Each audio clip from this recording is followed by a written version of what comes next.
Bismillahirrahmanirrahim, salatu wassalam ala rasulillah. Elle pratiquait l'islam pendant 6 mois sans que sa famille ne sache qu'elle s'est convertie à l'islam. Comment a-t-elle fait? Et lorsque la famille a découvert sa conversion dans cette religion, comment est-ce qu'elle a réagi? Mesdames et messieurs, son histoire mérite d'être su. Et c'est d'ailleurs pour cela que le Talk d'Al Bayan a décidé de vous la partager. Assalamu alaikum wa rahmatullahi wa barakatuh. Bienvenue dans votre talk qui reçoit Mariam Souma. Assalamu alaikum. Wa alaikum salam. Merci de me recevoir sur la chaîne Al Bayan.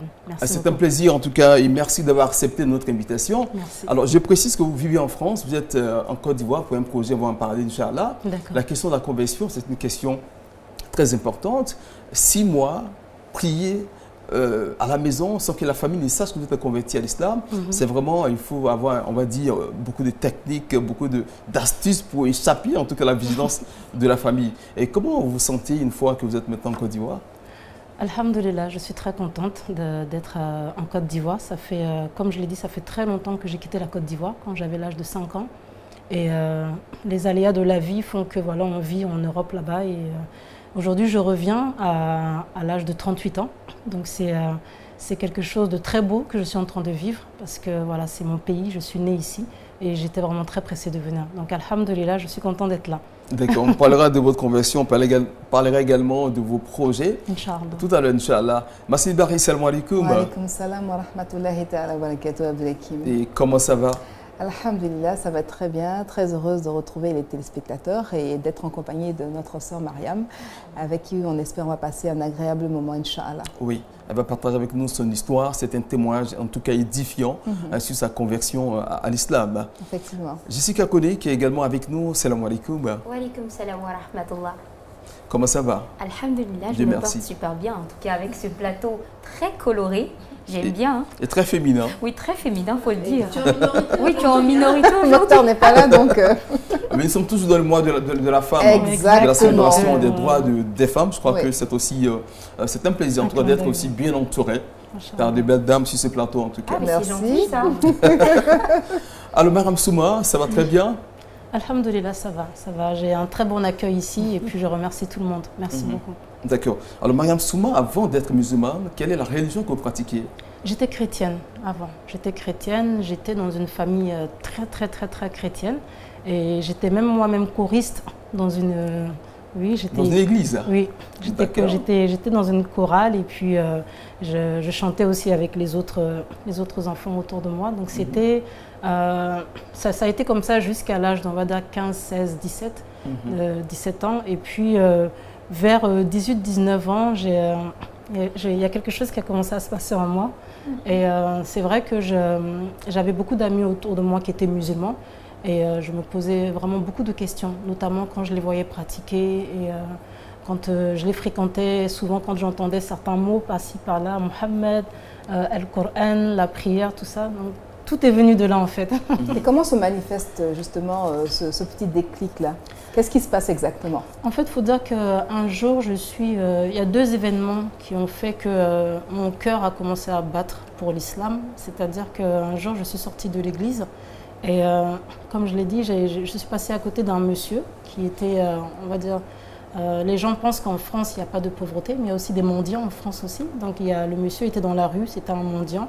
Et puis j'ai vu un monsieur en fait s'approcher de lui et ce monsieur était habillé comme les musulmans avec un boubou et puis un chapeau. Et puis il s'est assis devant lui, il a commencé à discuter avec lui, rigoler avec lui. Et puis à un moment donné, je vois qu'il lui a glissé de l'argent dans sa poche sans que le monsieur qui mendiait ne voie ça. Et ça m'a interpellée en fait. Je me suis dit, waouh, il y a quand même des gens qui ont ce cœur-là. Et puis après, il est parti. Et puis le mendiant s'est rendu compte qu'il avait de l'argent dans sa poche et il a voulu appeler le monsieur pour le remercier. Et ça m'a touchée en fait, de voir que l'homme a fait cette action-là avec toute cette discrétion. Et je me suis dit c'était très beau. Et puis il y a une autre chose qui m'a frappée, c'est pendant le mois de Ramadan, j'étais chez une amie à moi qui est musulmane. Et je les ai tous vus prier. J'étais là pour réviser mes cours avec elle. Et puis voilà, je les ai vus en train de prier. Et c'est ce geste-là que j'ai trouvé très beau, la prière. Ça vous a Quand touché. ils s'inclinaient, ils se prosternaient. Et c'est de là que, dans ma tête, tout a commencé à se mélanger. Alors, je veux savoir, avant d'embrasser l'islam, quelle était votre idée sur la religion musulmane? En fait, dans ma famille, il faut dire que c'était à un moment donné où il y avait, comme en Europe, les idées reçues sur l'islam sont très très dures. Négatives. Très négatives. Les gens ont tendance à associer l'islam avec certains actes qui ne sont pas... Le terrorisme, par exemple. Le terrorisme, des choses comme ça, la violence. La barbarie. Des choses qui ne font pas partie de l'islam. Voilà. Voilà. Et donc, du coup, ma famille avait toutes ces idées en tête et craignait beaucoup vraiment qu'un jour, un de nous puisse rentrer dans l'islam. Donc, ce n'étaient pas des idées vraiment apaisantes. Beaucoup de familles là-bas en Europe ne voient pas l'islam d'un bon œil. Surtout quand c'est des familles qui ne sont pas musulmanes. Elles ne voient pas l'islam d'un bon œil. Donc, moi, en fait, autour de moi, on me disait surtout de ne pas aller là-bas. D'accord. Et comment, avec ce contexte familial qui était déjà difficile, il est vrai qu'il y avait certaines actions qui vous permettaient de développer l'amour de l'islam que vous aviez déjà. Mais comment est-ce que le processus il commence? À quel moment vous dites il faut que je m'implique, il faut que je commence, il faut que je dise la ilaha illallah, parce qu'il faut beaucoup plus que... Oui. C'est beaucoup de courage. Mais en fait, à un moment donné, je me posais beaucoup de questions. En fait, je me disais, mais comment ça se fait qu'il y a des gens qui prient comme ça et d'autres qui prient comme ça? Et je me disais, en fait, il y a un homme qui a été créé, dont nous tous on descend, c'est Adam. Et j'entendais beaucoup d'histoires par rapport à Adam et par rapport à quand il était au paradis et toutes ces choses-là. Et c'était les musulmans qui me racontaient principalement cette histoire, parce qu'en fait, je pense que Allah m'a préservée, parce que même quand j'étais dans les églises, je n'étais pas assidue. Malgré le fait que vous soyez dans une chorale. Je n'étais pas assidue, et puis même dans la chorale, on va dire, je chantais, mais je me posais des questions. Sans en conviction. fait. Voilà. Et donc du coup, un jour, moi-même, j'ai décidé d'aller poser les questions à la famille de mon amie que je connaissais qui était musulmane. Et j'ai demandé à son père, mais pourquoi quand vous priez, vous mettez vos têtes par terre? Et nous, on marche par terre c'est sale. Et il me disait, mais c'est l'instant le plus important dans notre prière, c'est la prosternation. Et je lui disais, mais pourquoi vous, dans l'islam, vous dites ça, vous dites ça? En fait, c'est ma démarche pour comprendre l'islam que j'avais entamée, sans même que je le sache en fait. Parce que mon cœur me disait, renseigne-toi. Et derrière, quelque chose me disait, non, tu dois aller à la chorale, donc il faut choisir. Mais voilà, j'ai décidé de me poser des questions et puis d'avoir les réponses à mes questions. Et c'est quand j'ai eu toutes les réponses à mes questions, je me suis dit, Allah, l'islam c'est beau, et j'ai envie de devenir musulmane. Vous n'avez pas d'a priori particulier? Comment est-ce que ça allait En fait, sur le coup, je n'ai pas pensé à ma famille en premier. Parce que dans ma tête, c'était ma famille. Je savais que ma famille, ça allait être très difficile. Allait s'opposer, hein. Ça allait être très difficile. Mais j'étais tellement dans une quête de vouloir connaître autre chose. Et je pense que chacun doit faire cette démarche-là. Dans la quête de la vérité. Dans la quête de la vérité, voilà. J'étais dans une démarche où je voulais, parce qu'au fond de moi, je me posais beaucoup de questions. Et je me disais, j'ai envie de connaître la vérité, j'ai envie de savoir ce que c'est. Et même dans ma famille, souvent quand je posais des questions, je n'avais pas forcément les réponses à mes questions. Des fois, je posais des questions sur la création de ce monde, des fois, je posais des questions sur nous-mêmes, les êtres humains. Et les réponses qu'on me donnait, ça ne rentrait pas dans mon cœur. C'était pas satisfaisant. Ça ne rentrait pas dans mon cœur. Il y avait déjà une base de croyance en Dieu, en un Dieu unique. Vous n'étiez pas on va dire, dans la mouvance de croire que Dieu a un fils puisque vous étiez chrétienne. Mais donc fait, déjà, vous avez cette approche-là un peu différente du reste de la famille. Mais c'est pour ça que tout le monde me surveillait dans la famille. Voilà. En fait, j'étais surveillée dans la famille parce que je commençais à être bizarre. Ah d'accord. Je commençais à me comporter bizarrement. C'est-à-dire que même souvent, quand arrivaient les moments où certains disaient qu'ils voulaient se réunir pour prier, je m'écartais. Parce que je commençais déjà à me dire... Avoir des doutes. À me dire, tiens, il y a l'islam. Et je commençais déjà, en fait, au fond de moi, je commençais vraiment à aller toute seule vers l'islam. Donc ça fait que j'essayais, comme il a dit Abdul Hakim, j'essayais de trouver les mécaniques et les ruses pour à chaque fois m'éloigner. Et ça fait que tout naturellement, je suis allée vers l'islam. En fait. D'accord. Alors, vous êtes allée dans l'islam comment? Est-ce que ce sont vos amis qui ont facilité votre conversion? Oui. C'est en fait l'amie dont je vous parlais au début. En fait, elle et moi, on était dans une formation et on avait notre formatrice nous avait mis par binôme. On était deux. Et donc du coup, elle m'a mis avec elle et c'était en plein pendant le mois de Ramadan. Et je me rendais régulièrement chez elle pour aller réviser avec elle. Et voilà, c'est quand je les ai vus tous pratiquer ensemble, faire leurs ablutions, prier, Donc à un moment donné, j'ai vu son père, je lui ai dit, il s'est assis avec moi, je lui ai posé, je lui ai dit, parlez-moi du monsieur que vous appelez Mohammed, le prophète. Tous, ils ont commencé il y avait la grand-mère, il y avait toute la famille, et tous, ils ont dit, subhanallah, une non-musulmane qui pose des questions par rapport au prophète Mohammed. Donc il y en a qui ont commencé à pleurer parce qu'ils se disaient, il faut qu'elle se convertisse à l'islam, celle-là. Ouais. Et vous l'ont dit directement ou bien ils non, je les entendais parler derrière. Vas-y, réponds pour qu'elle shahad, Et donc du coup, le papa, il me disait, mais tu sais, nous, le prophète Mohammed sallallahu alayhi wa sallam, c'est notre prophète, nous l'aimons, c'est le prophète de la miséricorde. Il est venu pour nous enseigner notre religion, et l'islam, ça consiste à adorer Allah sans rien lui associer, et ça consiste aussi à faire la prière, à faire le jeûne. Il m'a un peu expliqué ce que c'était, et ensuite il m'a parlé de ce bas monde, de l'au-delà, des devoirs qu'on doit accomplir, tout ça. Et je vous avoue qu'à un moment donné, quand il m'a parlé du paradis, ça vous a fait rêver? Quand il m'a parlé du paradis et qu'il m'a parlé des actes qui font rentrer au paradis, et surtout il m'a parlé de tous les autres prophètes. Et c'est quand il a commencé à me parler de tous les autres prophètes que j'ai entendu le nom de Jésus, Isa. Et là, je crois que c'est là que j'ai eu le déclic en fait. Parce que j'entendais parler de lui à chaque fois d'une autre manière. Et là, le simple fait que lui me disait que c'était un prophète de Allah, et que voilà, la croyance des musulmans, c'est pas de dire que c'est le fils de Dieu, c'est un prophète de Allah, et que lui aussi, il est musulman, et que tous les prophètes sont musulmans. Et vraiment, ça, c'est rentré dans mon cœur. Et je me suis dit, mais si tous les prophètes sont musulmans, moi aussi, je vais devenir musulmane. Également. Et comment ça se passe pour arriver à dire, est-ce que tout de suite, on dit de faire la shahad ou Le shaitan est là. Avec les waswas. Parce qu'à partir du moment où moi j'ai commencé à avoir le cœur qui battait, je me suis dit oui, je veux devenir musulmane. J'ai dit qu'est-ce qu'il faut que je fasse? Et c'est là que tous ils ont dit Allah, il faut qu'elle shahad. Et là j'ai une voix qui me vient dans la tête, il m'a dit ne fais pas ça. J'ai une voix qui même quand j'en parle là, je me souviens parce que pendant 10 minutes, 20 minutes, j'ai lutté avec cette voix avant de shahad. Parce que la voix m'a dit oui, ta famille, ton travail. Hein. Ta famille, ton travail, tes amis, tous ces gens-là, comment ils vont accepter ça? Tu vas perdre ton travail, tu vas perdre tes amis, tu vas perdre ta famille. Et à ce moment-là, on a très peur. On a très peur parce qu'on se dit, bon, la famille ne va pas accepter. Les amis aussi, ça va être difficile. Donc, j'ai beaucoup Vous avez lutté et malgré ça, vous avez finalement franchi le pas? Oui, parce qu'en fait, pendant que j'étais en train de lutter avec mes idées, le West-West, quelque chose m'est passé par la tête et quelque chose m'a dit bonheur à celui qui rentre dans l'islam. J'ai entendu cette phrase-là dans ma tête et à ce moment-là, j'ai dit je veux devenir musulmane. Et j'ai shahad. Alhamdulillah. Maintenant que vous êtes converti, comment est-ce que la famille apprend votre conversion? Vous m'avez dit que vous avez fait 6 mois sans informer personne. Oui. Parce qu'au début, quand je me suis convertie, on m'a dit que c'était ma foi à moi, que je n'avais pas forcément besoin de la communiquer aux autres et que c'était pas la peine de faire publicité là-dessus. Voilà, une publicité, que l'islam ça se vit avec soi-même.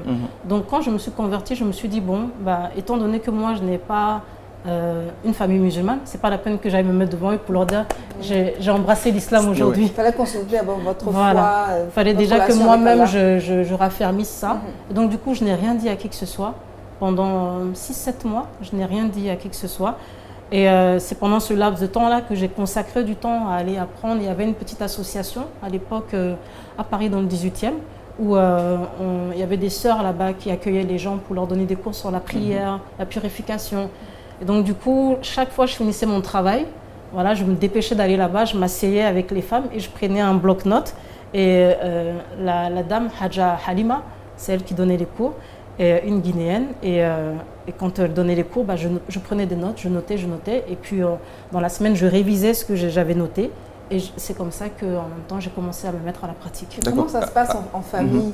Parce que vous êtes musulmane, il y a peut-être des choses que vous ne mangez plus, des choses que vous ne buvez plus, que la famille va consommer. Comment ça se passe au quotidien? Comment est-ce qu'on esquive ça? Dans les débuts, dans les débuts, j'étais plus focalisée sur comment j'allais faire pour pouvoir faire la prière sans qu'on me voie. Comment j'allais faire pour pouvoir me voiler sans qu'on me voie. Dans les débuts, je passais mes nuits à trouver des techniques. C'était des stratégies. Voilà, comme il a dit, les Russes pour ne pas être détectés dans la maison. Et justement, 6 mois à prier à la maison sans qu'on nous voie, comment vous faites? Et vous priez où en ce moment? Essentiellement, je priais beaucoup à la maison, parce que quand je finissais le travail, je rentrais. Et comme je dis, mes prières se faisaient dans la salle de bain. Parce que je ne pouvais pas prier dans le salon, parce que généralement, dans le salon, il y avait toujours du monde. Si ce n'était pas un oncle qui était là-bas avec sa guitare en train de chanter des cantiques avec d'autres invités, c'était ma mère avec ses amis. Et puis à l'époque, dans la chambre, ma mère avait mis une de ses amies aussi. Donc je partageais la chambre avec elle et elle était toujours dans la chambre. Donc ce que je faisais, c'est que quand je rentrais du travail, que c'était l'heure de prier, j'allais dans la salle de bain. Et Dieu merci, alhamdoulilah, la salle de bain était séparée des toilettes. Donc du coup, je faisais mes ablutions dans la salle de bain et je mettais mon tapis, je faisais la prière et je fermais la porte justement pour le temps de terminer. Et quand je terminais, j'ouvrais la porte et je sortais. Et personne ne vous a jamais démasqué ou soupçonné Si, ma mère. Parce qu'une fois, je suis rentrée du travail et j'étais très très pressée parce qu'il restait que 15 minutes pour que je fasse la prière et que le marché rentre. Donc je me suis dépêchée, je suis partie dans la salle de bain, j'ai fait mes ablutions et j'ai oublié de fermer la porte. Et qu'est-ce qui s'est passé? J'ai mis mon tapis, j'ai commencé à faire ma prière et puis à un moment donné, pendant que j'étais en train pendant que j'étais en train d'aller pour me prosterner, j'ai vu la porte s'ouvrir. À ce moment-là, le shaitan il me dit arrête la prière, enlève le foulard et dis que tu es en train de faire quelque chose. Il était aux aguets alors oui. avec vous. Et donc du coup j'étais paniquée, je tremblais même pendant que j'étais prosternée, je tremblais et je me suis dit non. À ce moment-là, je me suis rappelé que même le prophète, sallallahu alayhi wa sallam, même quand il faisait la prière, il arrivait que les gens viennent pour, était persécuté, voilà, pour le persécuter. Donc c'est pas ça qui faisait qu'il arrêtait. Donc je suis allée jusqu'au bout. Elle a refermé la porte. Et à ce moment-là, elle est partie s'asseoir dans le salon. Et quand j'attendre. Voilà. Alors elle est allée vous attendre dans le salon. Oui. On va avoir la suite de l'histoire tout à l'heure, après la pub.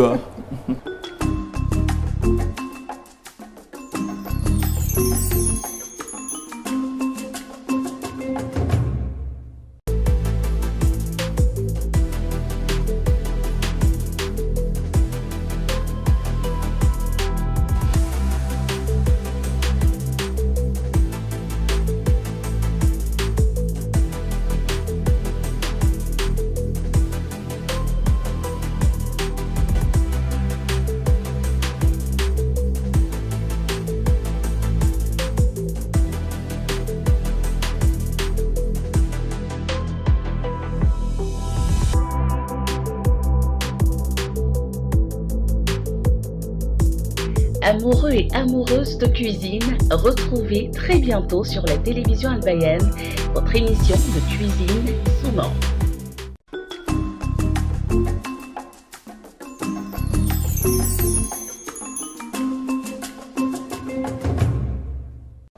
Vous suivez le talk d'Al-Bayan et nous sommes avec Mariam Souma, comprendre son histoire palpitante de sa conversion à l'islam. Une fois que vous faites votre prière dans la salle de bain et la maman qui entre, qui ouvre la porte et qui découvre que vous êtes en train de faire la prosternation, alors c'est un choc certainement et elle va vous attendre au salon pour vous demander des explications. Et qu'est-ce que vous lui dites comme explication pour justifier? Quand j'ai fini, je suis sortie de la salle de bain et puis j'ai vu que les invités étaient partis. Donc elle était assise dans le canapé. Et donc, je suis arrivée devant elle, je lui ai dit « ça va, maman ?» Elle m'a dit « qu'est-ce que tu faisais ?» Et bon, je savais qu'elle savait ce que je faisais, parce qu'on sait quand même que les musulmans prient comme ça. Mais elle m'a dit « qu'est-ce que tu faisais ?» J'ai dit « j'étais en train de faire la prière. » Elle m'a dit « mais c'est pas comme ça que nous on prie. » Et j'ai dit « oui, parce que je suis devenue musulmane. » Et elle m'a dit « tu es devenue musulmane ?» J'ai dit « oui, je suis devenue musulmane. » Elle m'a dit « depuis quand ?» Et quand je lui ai dit depuis quand, elle m'a dit tout ce temps-là. Elle m'a dit et pourquoi? Et nous, on ne sait pas, on n'est pas au courant. Qu'est-ce qui c'est? Pourquoi tu ne nous en as pas parlé? Pourquoi tu n'es pas venu nous voir? Et bon, sans même que j'ai fini de dire ma phrase, elle a pris son téléphone et elle a appelé ma tante et puis les autres personnes. La famille. Voilà. Pour te mettre la pression. Pour leur dire. Et c'est à ce moment-là que voilà, ça a été un peu compliqué, on va dire. Et là, les réactions alors? Les réactions, c'est revenu d'abord d'un de mes oncles, qui est pasteur. Oh là là. Et qui lui, en fait, disait que, voilà, sans vouloir parler en mal de ces gens-là, parce qu'eux aussi, ils ont leur choix aussi. Mais le mien, mon oncle, à ce moment-là, était vraiment très dur avec l'islam. Très, très dur, parce que, encore une fois, c'était en Europe. C'était un moment où il y avait vraiment une focalisation, une diabolisation de l'islam. Donc, il avait très, très, très peur que nous, on puisse aller vers cette religion. Donc, il m'a dit de quitter là-dedans. Il m'a dit de quitter là-dedans. Ma tante m'a dit de quitter là-dedans. Mes autres tantes m'ont dit, si je reste musulmane, je ne viens pas chez eux. Elles ne veulent pas que je vienne chez eux. Bon, dans tout ça, ma mère était dans son coin et n'osait pas trop parler parce que vous savez, comme j'ai dit, une mère, même si son enfant fait des choix et que peut-être elle n'est pas forcément d'accord avec ce choix, il y a l'amour quand même qui est là, donc elle ne peut pas trop tirailler son enfant, mais c'est surtout ses frères et sœurs qui ont été très éprouvants pour moi, très éprouvants. Combien de temps ça a duré? Est-ce qu'au bout d'un moment, ils ont fini quand même par accepter? Ça a duré 3 ans. 3 ans. 3 ans durant lesquels, à un moment donné, j'ai dû partir de la maison. Et j'ai trouvé refuge chez un imam. Parce que là où j'allais pour faire la prière, le centre où j'allais pour faire la prière, un soir, j'ai débarqué avec mon sac avec toutes mes affaires dedans. Et puis, c'était lors de la prière de El Aïcha, c'était le soir. Donc, je me suis dit, je vais prier la prière de El Aïcha. Et puis après, je vais essayer de voir si je peux trouver un petit hébergement. Et puis, à ce moment-là, j'ai commencé à pleurer. Et puis, il y a une dame, elle a dit, je vais appeler l'imam pour lui expliquer. Et quand elle a expliqué à l'imam que voilà, à cause de ma conversion, j'ai eu beaucoup de problèmes avec ma famille, que voilà, j'ai dû partir de chez moi, l'imam m'a dit, bon attends, je vais appeler ma femme. Pour la prévenir. Et je vais la prévenir, je vais lui demander qu'est-ce qu'elle en pense, si tu peux venir ce soir chez nous. Et quand il a appelé sa femme, elle a dit, mais subhanallah, elle vient de se convertir. Ça, c'est de la baraka qui va rentrer chez nous, dans notre maison. Donc, elle est la bienvenue. Et puis, quand ils m'ont pris chez eux, ils m'ont hébergé pendant 3 ans. Wow. Voilà.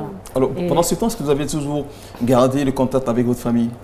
Pendant ce temps-là, j'apprenais en fait comment me comporter avec ma famille, comment garder le bon comportement, parce que l'islam m'a appris que, bon, même si ma mère n'est pas de la même religion que moi, c'est pas pour autant que je dois avoir un mauvais comportement avec elle. Au contraire, voilà. Au contraire, si j'ai un bon comportement avec elle, c'est peut-être même ça qui va la faire rentrer en islam à son tour. Et donc du coup, pendant tout ce temps-là, je suis toujours partie à la maison, même si on ne m'ouvrait pas la porte, parce qu'il y a plusieurs reprises, on ne m'ouvrait plus la porte. Je partais et des fois, je restais en bas, parce que je connaissais ces heures, les heures où elle finissait le culte à l'église. Donc des fois, je restais en bas. J'étais jeune, hein. Je n'avais même pas encore 19 ans.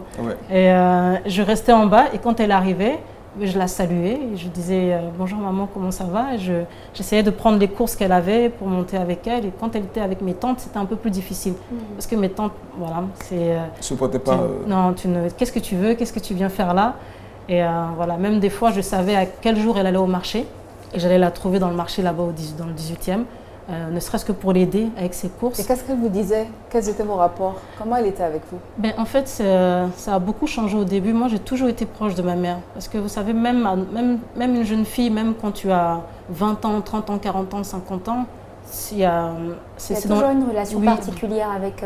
Oui, mais depuis que je me suis convertie à l'islam, c'est devenu encore plus fort. Parce que j'ai appris l'importance de ma mère. La mère, oui. L'islam m'a appris que même à 60 ans, mais je dois toujours prendre ma mère dans mes bras. C'est pas parce que...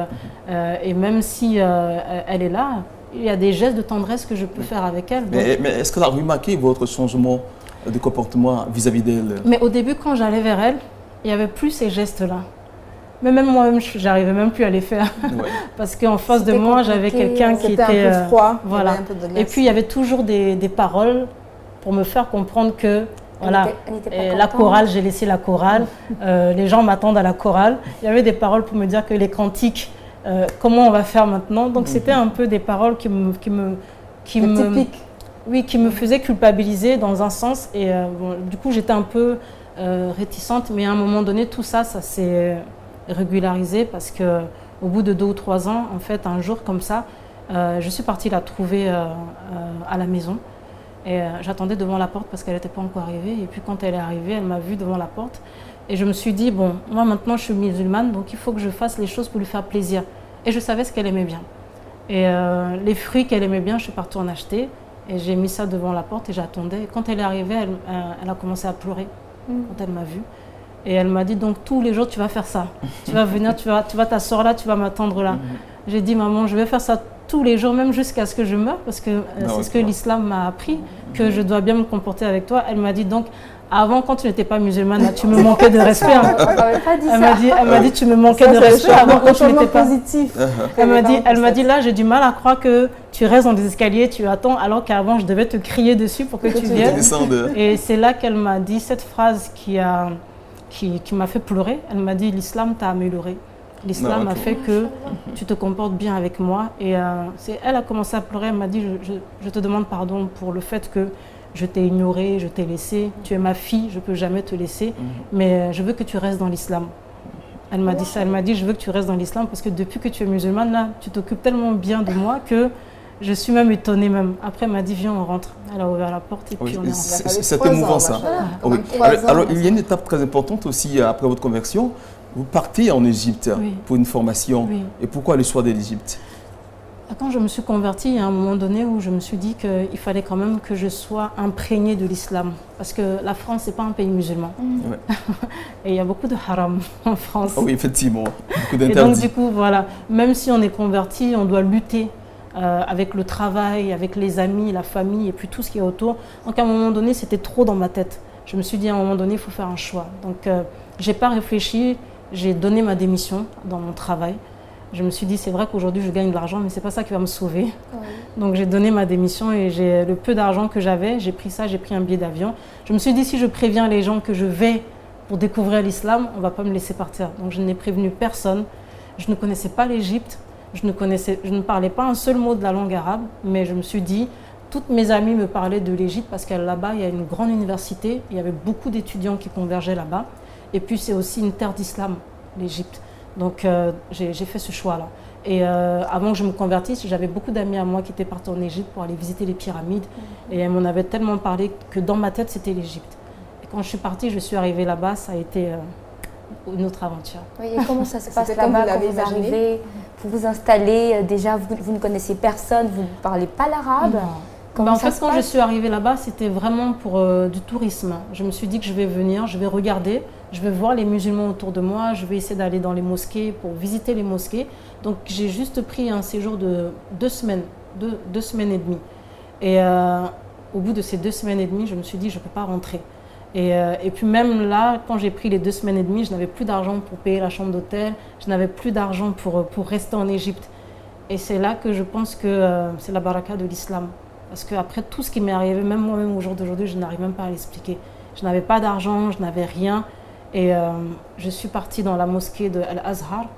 Et j'ai fait la prière là-bas. Je me suis mise à pleurer parce que je ne voulais pas rentrer. Le lendemain, j'avais mon vol à prendre pour retourner en France.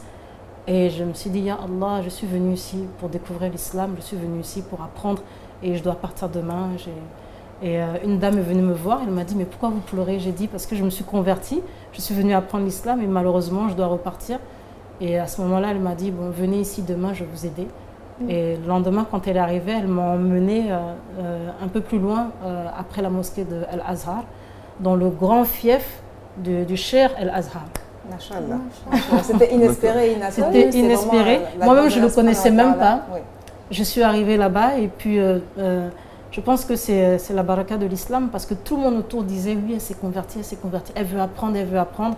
Et jusqu'à ce qu'on dise oui, il faut l'emmener devant le cheikh. Et je me suis retrouvée devant lui. Le cheikh de l'université d'Al-Azhar? Oui. D'accord. Wow. Et une fois devant lui, qu'est-ce qui se passe? Il faut dire que comme je ne parlais pas l'arabe et je ne parlais pas... Alhamdoulilah, là-bas, il y a quand même des gens qui ont quand même un minimum de français. Et beaucoup parlent aussi l'anglais là-bas. Et je me débrouille un peu en anglais. Donc j'ai expliqué que je m'étais convertie et que je voulais apprendre la langue arabe. C'est pour ça que j'ai voyagé en fait, pour venir apprendre la langue arabe, parce que je voulais avoir le plaisir de comprendre le Coran. Et je leur ai dit, moi j'ai laissé ma famille, j'ai laissé mon travail, j'ai tout laissé. Et là, je n'ai plus d'argent pour rester en Égypte. Donc du coup, il a demandé à quelqu'un de m'inscrire rapidement à Borous el-Islamia, la petite section de l'université. Et ils m'ont dit, tu peux rester là-bas autant que tu veux jusqu'à ce que tu comprennes la langue arabe. Et je leur ai dit, mais j'ai pas d'argent pour payer. J'ai dit, mais comment je vais faire? Ils m'ont dit, non, tu restes là-bas et tu étudies. Tout frais payé. Tout frais payé. Et je suis restée là pendant une année. Vous étiez parti pour 2 semaines et demie, là vous avez fait une année en Égypte. Oui, et puis après c'est une année, j'ai voulu, parce que beaucoup d'étudiants qui étudiaient là-bas, à Borous el-Islamia, ils étaient en même temps en parallèle dans les merkez. c'est-à-dire les centres où ils pouvaient accélérer un peu plus leur apprentissage de la langue arabe. Et moi aussi, j'ai eu envie d'aller là-bas et je ne savais pas comment faire. Et puis un autre jour encore, je pense que j'ai de la chance quand je pleure dans les mosquées. Parce que je suis partie dans une autre mosquée où j'ai commencé à pleurer. Et puis là, il y a une autre dame qui est venue et je lui ai expliqué la situation. Elle m'a dit, comme vous êtes converti à l'islam et que moi j'ai des problèmes dans ma famille, pour Allah, je vais vous inscrire là-bas. Et elle m'a demandé de choisir quel centre je voulais. Et j'ai choisi le centre Fajr, qui se trouve au Caire. Et là-bas, elle m'a inscrite pendant une année. J'ai pu apprendre la langue arabe là-bas, du niveau 0 jusqu'au niveau 7 ou 8, je crois. Alors pendant ce temps, est-ce que la famille était au courant que vous êtes en Égypte et vous n'êtes plus en France? Pendant ce temps, dans les débuts, la famille n'était pas au courant. Parce que comme j'ai dit, je n'ai dit à personne quand je suis partie. C'est au bout de 2 mois que j'ai prévenu ma famille. Ma mère m'a dit, de toute façon, en ce moment, tout est surprise dans ta vie. Donc, on n'est pas surpris de ce que tu fais, mais fais attention parce que c'est vrai que c'était une période aussi un peu très sensible parce qu'il y avait aussi les révolutions, il y avait beaucoup de choses dans le pays. Donc, ils avaient un peu peur pour moi, mais alhamdoulilah, tout s'est bien passé. Et l'apprentissage, comment ça se passe? La langue arabe, on n'a jamais parlé d'arabe. En fait, moi, quand j'étais dans l'avion, avant même que l'avion se pose, moi, j'ai dit, Ya Allah, je suis venue par amour pour la langue arabe. Et voilà, fait que la langue arabe rentre dans mon cœur. Et que de la même manière dont moi j'aime cette langue et que je veux la parler, fait que la langue arabe, elle aussi, elle m'aime. Et quand je me suis posée là-bas et que j'ai commencé à apprendre, c'était, dans tous les cas, quand on veut faire quelque chose, il faut le faire vraiment lillah. Je pense que c'est ça qui fait que quelqu'un est réussi. Parce que dès les premiers mois, je ne sais pas qu'est-ce qui s'est passé, j'ai commencé à comprendre quand les gens parlaient. J'ai commencé à interagir même avec les gens. C'était comme une facilité pour moi, ça a été facile dans les débuts.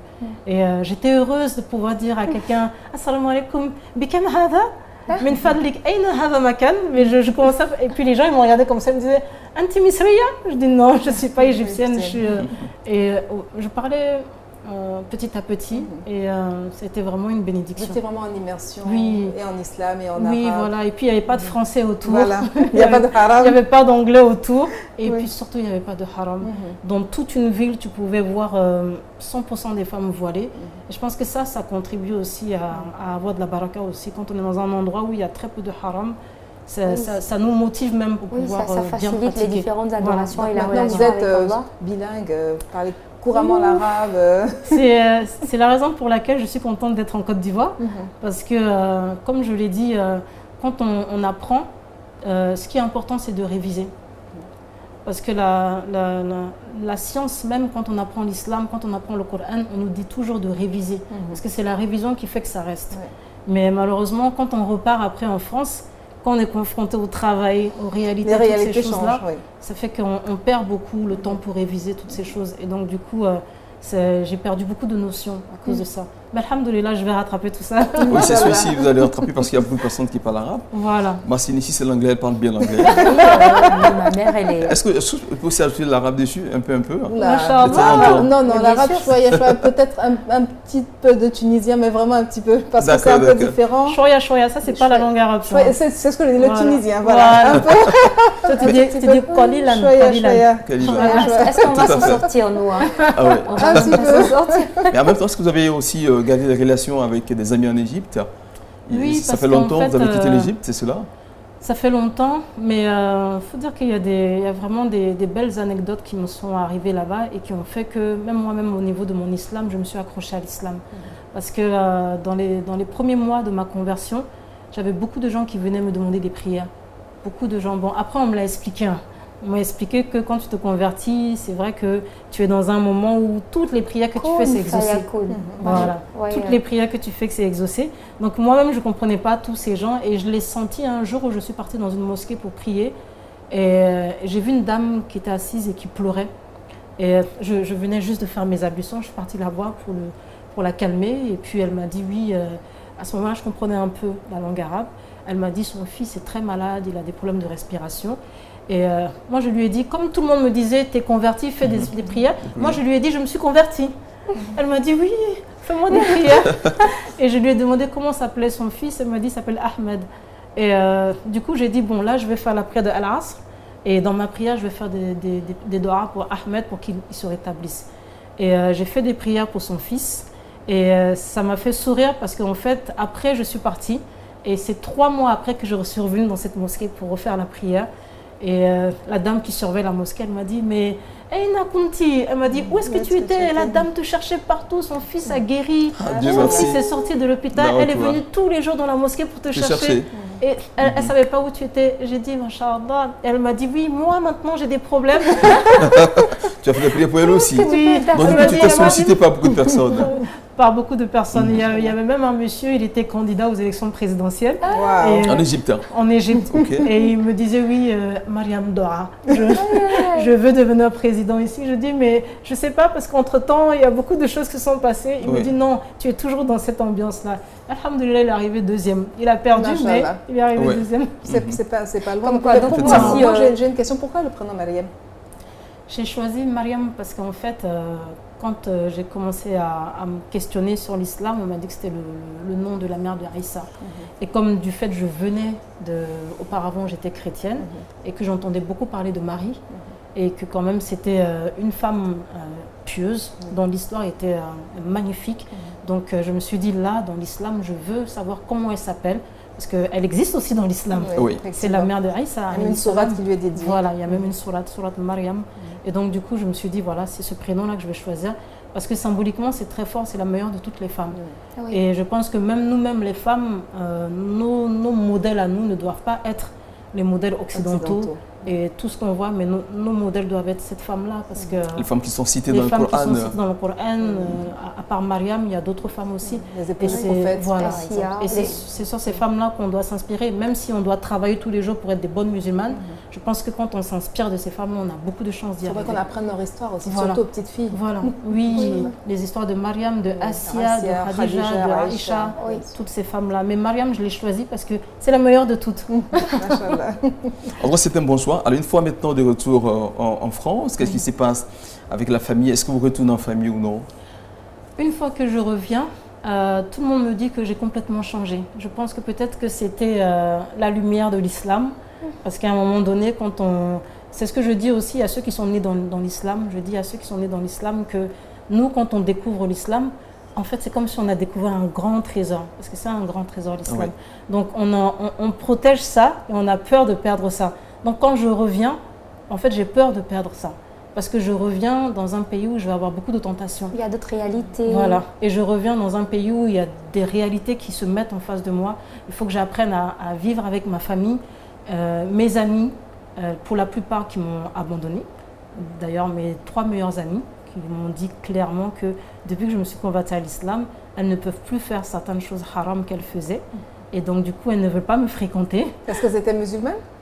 En fait, c'était des... Non, c'était pas des filles musulmanes, mais du fait que moi, je me suis convertie à l'islam. Le haram, voilà, elle pouvait pas... Je pouvais pas, moi, être assise avec elle et puis les voir faire ce qu'elle faisait avant, que peut-être moi aussi j'étais avec elle, mais maintenant que je me suis convertie, je ne fais plus ces choses-là.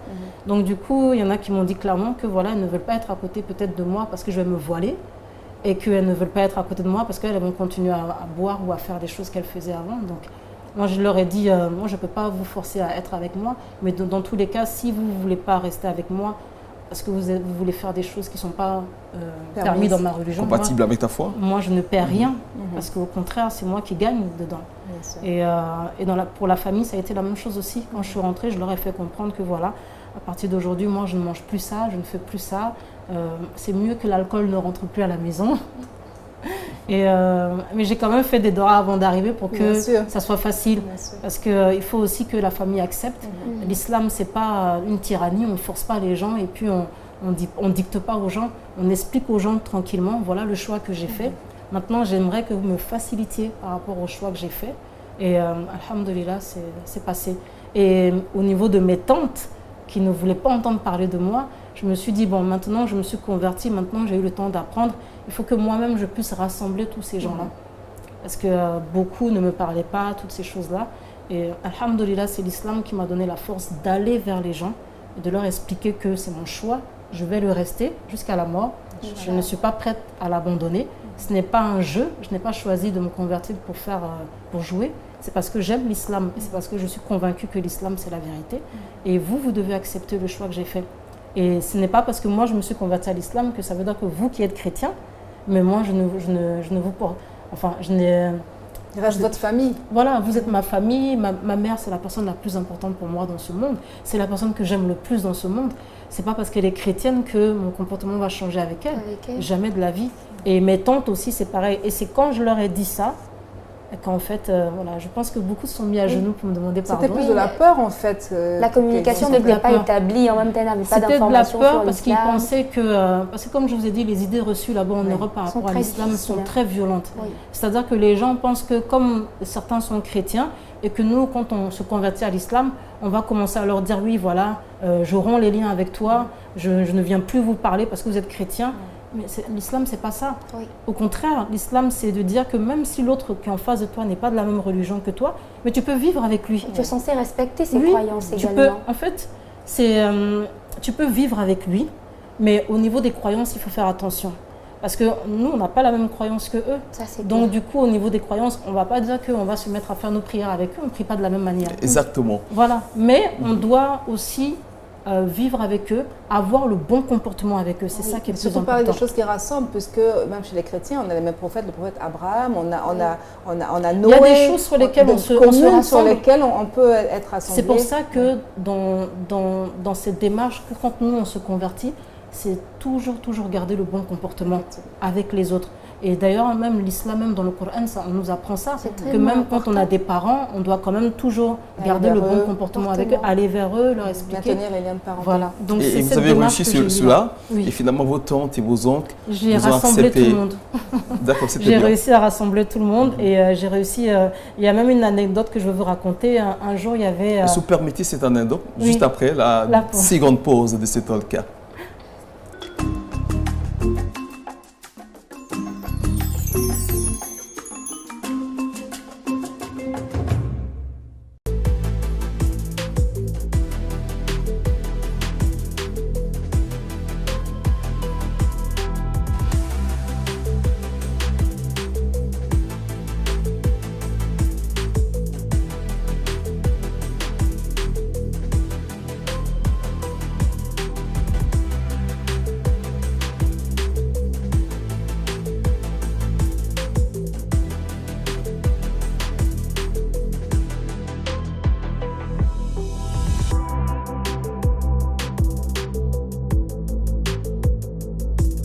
Amoureux et amoureuses de cuisine, retrouvez très bientôt sur la télévision albayenne votre émission de cuisine Souman.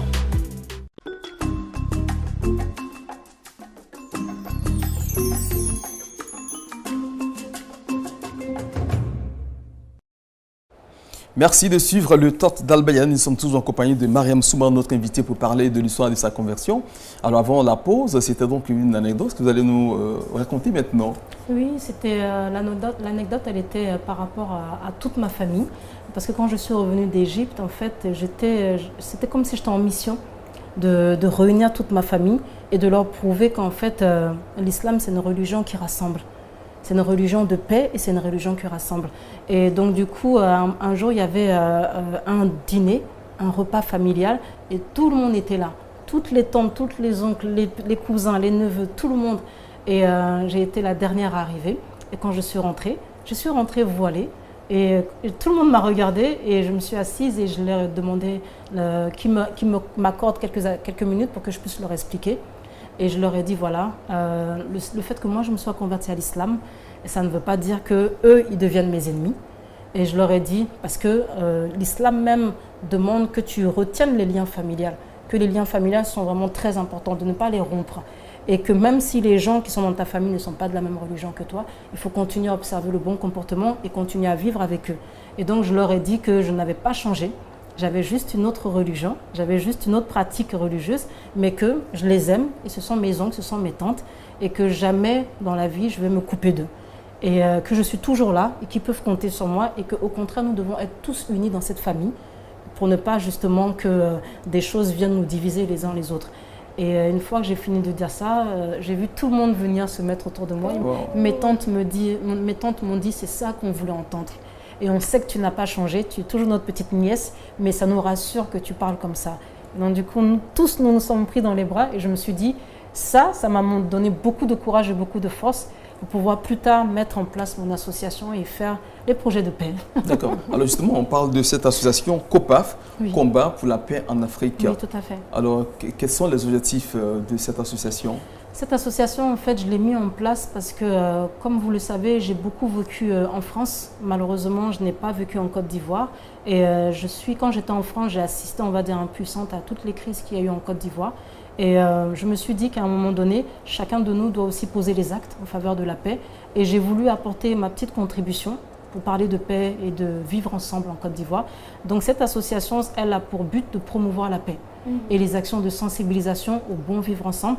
Parce que moi, quand je me suis convertie à l'islam, c'est ce que j'ai appris, que l'islam, c'est une religion qui rassemble et non pas qui divise. Donc du coup, j'ai voulu faire cette initiative avec des messages de paix pour dire aux Ivoiriens que voilà, nous devons tous vivre ensemble. Vous êtes accompagné par d'autres personnes dans cette association? Oui, je suis accompagnée par mon collaborateur qui est ici aussi, qui est ivoirien. Et puis au niveau de la France, on est à peu près une quinzaine de personnes de nationalités différentes. Il y a des Sénégalais, il y a des Congolais, il y a des Français, il y a des Ivoiriens. Et c'est la promotion de la paix en Afrique.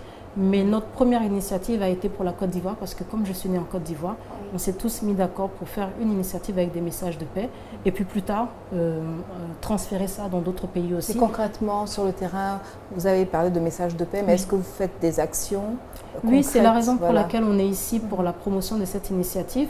Là, dans les prochains jours qui vont venir, j'ai rendez-vous avec des personnes dans les universités pour justement projeter la vidéo documentaire avec toutes, parce qu'il y a quand même 44 personnalités ivoiriennes qui ont accepté, et non des moindres, des grandes personnalités religieuses, artistiques, sportives, qui ont accepté de faire des messages de paix. Non.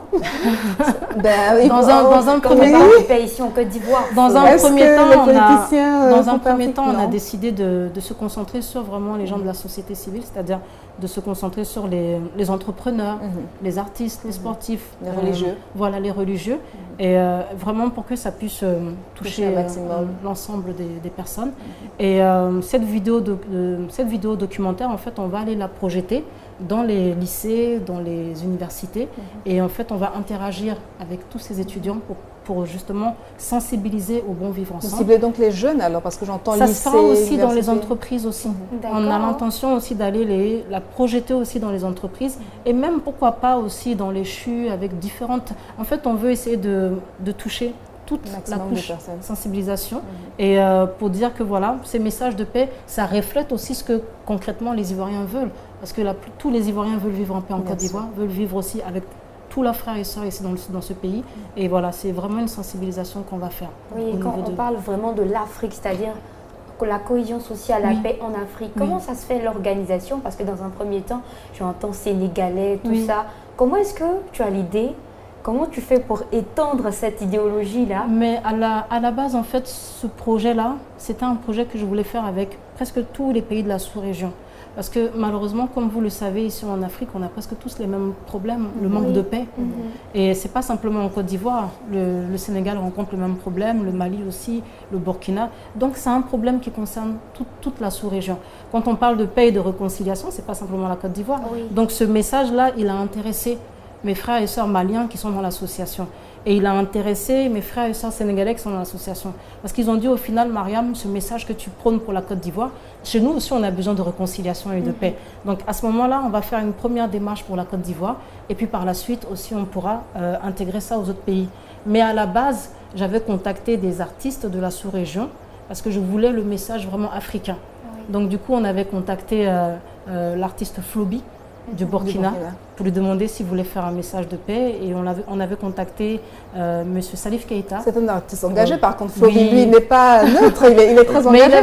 Mais il avait accepté de faire sa vidéo avec son message de paix. On avait voulu contacter Salif Keïta pour le Mali. On avait, par le biais de la diva Aïcha Kone, on avait contacté M. Mori Kanté pour la Guinée. Je l'avais même eu au téléphone et il m'avait fait beaucoup de doigts. Et il m'avait dit, c'est magnifique, tu reviens dans ton pays après tout ce temps-là. Toutes ces belles initiatives. Que Allah fasse que tu fasses beaucoup de bien dans ton pays. Et il m'a dit, bon, donne-moi mon texte et laisse-moi quelques jours parce que je suis un peu faible. Et malheureusement quelques jours après, j'ai appris qu'il était décédé. Mais je me suis dit, ces doigts peut-être me portent chance aujourd'hui. Mais on avait voulu vraiment contacter toutes les différentes personnes. Et après, au final, on a dit, on va faire d'abord pour la Côte d'Ivoire. Et puis après, on fera la même démarche pour les autres pays. Et pour ça, vous allez à l'intérieur du pays aussi?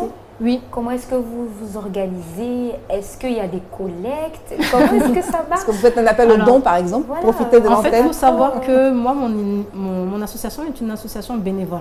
Okay. Et je n'ai pas de subvention. J'aurais pu en faire, hein, parce qu'en Europe, là-bas, comme vous savez, les associations bénéficient de subventions. Mais je n'ai pas voulu.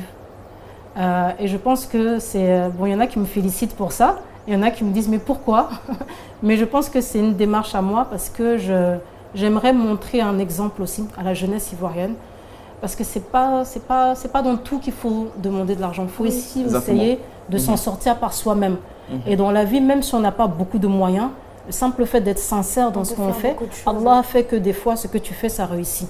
Donc, je n'ai pas voulu demander de l'argent même à certaines personnes. Parce que généralement, quand tu demandes de l'argent à des gens, mais c'est eux après qui te dirigent. Oui, et du coup, en fait, tu n'es pas libre de faire ce que tu veux faire. Et moi, mon initiative, je sais où je veux l'amener. Et je pense que si je veux l'amener là où je veux l'emmener, il ne faut pas que je dépende de qui que ce soit. Et je me remets à Allah et c'est à Allah que je demande de l'aide. Inch'Allah. Mariam Souma, en tout cas, merci beaucoup. On a pris du plaisir à vous écouter. Et nous sommes à la fin de ce talk. Quel est votre mot de la fin? Merci.